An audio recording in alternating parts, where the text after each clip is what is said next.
Good morning. The next phase we're going to go through is we're going to try to do two this time. The first one we're going to do is Gamil, the third letter of the Hebrew alphabet, with a numerical value of 3, meanings to nourish, wean, camel, and bridge. There's actually 4 of them. The letter represents benefactor or giver of charity. 3 represents the Talmud, which was given in the third month, Sivan, on the third day of separation between husband and wife. Father and mother, Gamal has several meanings.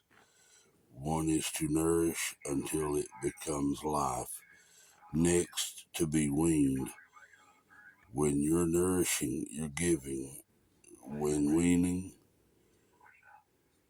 you cease to give.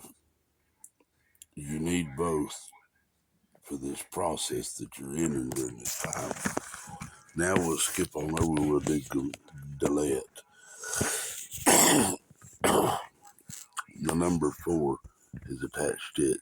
It comes from direction and the matriarchs, which were Sarah, Rebecca, Rachel, and Leah. They brought forth 4 kingdoms, the great world, the created worlds, which you would call Adelit, Attalus, Beriah, Yetzirah, Haziah. There are 4 basic elements here, which is fire, air, water, and earth. It also represents the season of the Passover. There were 4 expressions of redemption in the Torah or the Word. Taking the body out, saving it, or delivering it, birthing it, then you redeem it. That which is inward must come outward, eventually must be birthed outward. This is dealing with the sons of God. Everything I see here is dealing with the man-child. All of it points to the inward Christ. We are, once we birth it, it will be redeemed. It will redeem the outward man. The inward man will redeem the outward man. That's the purpose of it. The spiritual is to redeem the outward. Because the spiritual's always been redeemed. It's never left home. That's your prodigal. See, your prodigal's the outward man. The inward man is the son that's always been there. Finally making it a nation, finally making it a great nation, or a great member in this many-membered body of the sons of God. The Zohar tells that at the time of the Exodus, the tribes or the body of Israel, which were comprised of 12, a government of 12, had reached the 49th level of impurity. Had they stayed another moment, they would have fallen. The 50th level is the lowest level you can be in falling and downward. Now rising upward, it's backwards, so you have to go back up 50 levels. And I begin to wonder about Jesus' 49 lashes, save one, came about. This came about for this purpose, to elevate the body out of its destruction and out of the captivity it had lowered itself into. 49 levels of separation it had to reach. It's a duel or a door. It's a door to lift oneself up. Everything one owns is in fact God's. It's always been God's. It's never stopped being God's, and it'll never cease to be God's. The lie was that God didn't. Man began to believe that God didn't own him, that he wasn't God's own creation. They have denied him. They have blasphemed against him. This is what blasphemy really means, to do such. I'm gonna go on into another one while I'm here. Being as I've still got some time on this thing. We'll go next to Vav, which is the sixth letter. This connects higher level to a lower level. 6 represents connection. 6 clouds of glory went with the children of Israel out of Egypt. There were 6 wings saw upon the creatures that Ezekiel saw, the living beings, living souls. And there were the one above protected them from the sun, the rays of the sun. The cloud below shielded them from the hot desert sand realm. Every night, the clouds of glory, now here's the other clouds, the clouds of glory, would act as a tailor and a cleanser. The body would remove their garments, hang them up for the night before they went to sleep. And in the morning, this is odd that the garments were clean and stretched for their new growth. Every process we go through is God stretching our skin. Can I tell you, God's stretching this skin? He's stretching our borders. Ask Him to enlarge your borders so that the glory may fit you. He is cleansing, He is stretching our borders. Oh my God, this is such good stuff.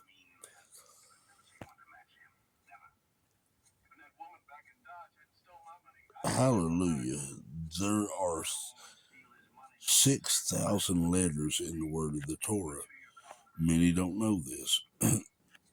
If one letter ends up missing,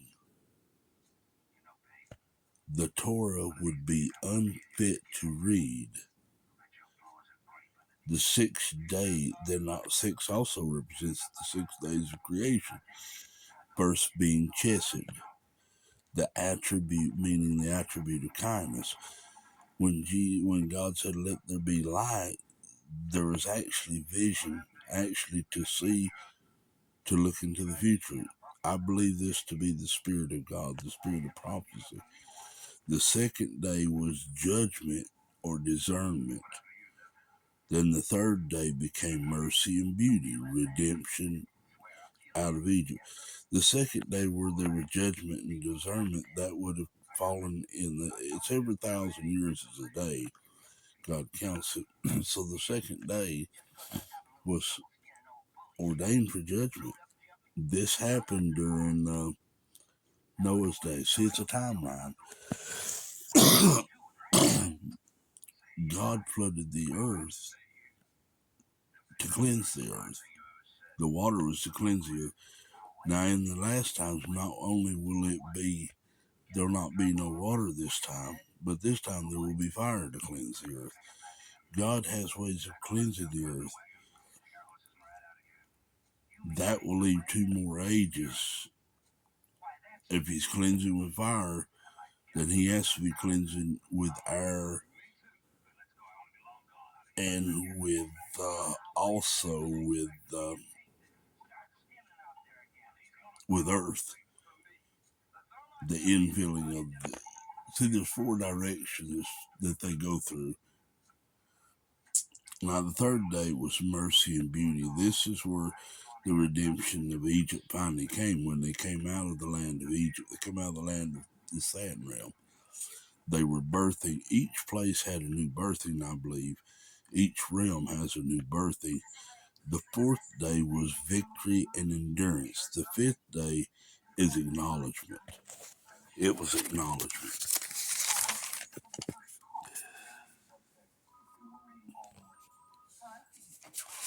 And then the 7th day He rested. But see, there's something miraculous happened. Moses caused God to step down out of the 7th realm back into the 6th heaven, the 6th realm, the 6th day. Each heaven is actually a day. Each day is a heaven that God had created. He created 7 heavens. And when He created the 6th heaven, he rested in the 7th. Now we'll move on to Zion. the seventh letter, which is power and authority. Rest was never God's, but it's for the body, it's for the flesh to get rest. Word meaning crown. To sustain man must learn not to war, but to be at peace by making peace. Become a reality with other members of his creation by doing this. When you learn to rest, the Sabbath was never created for God. When God created the seventh heaven, it was never for God, it was for man. The heavens are rest that you enter.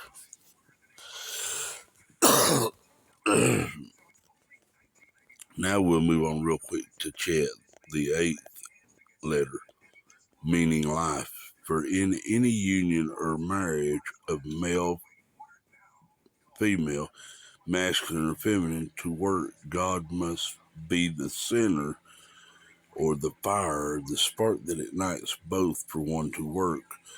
8 also represents transcendence, a level beyond the natural order.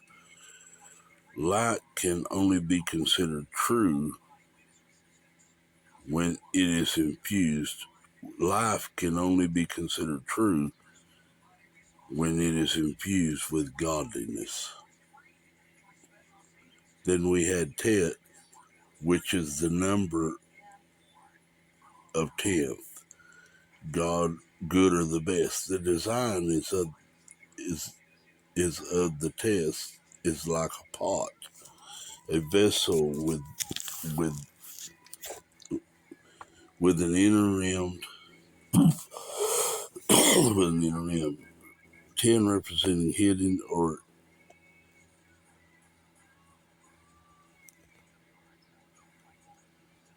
inverted good. Another interpretation is a man bending his head to God and in prayer and thanks. Chess was above a union of man and woman becoming one. The test represents the hidden good that resides within the womb of the vessel of the mother. The soul is the womb. 9 is a number of the truth. Something that is true must be true at the beginning, middle, and end, or the last. Whatever God does, no matter what, it's always for our best. Now, we're caught up right now for a little while. I hope this blesses you as much as it did me.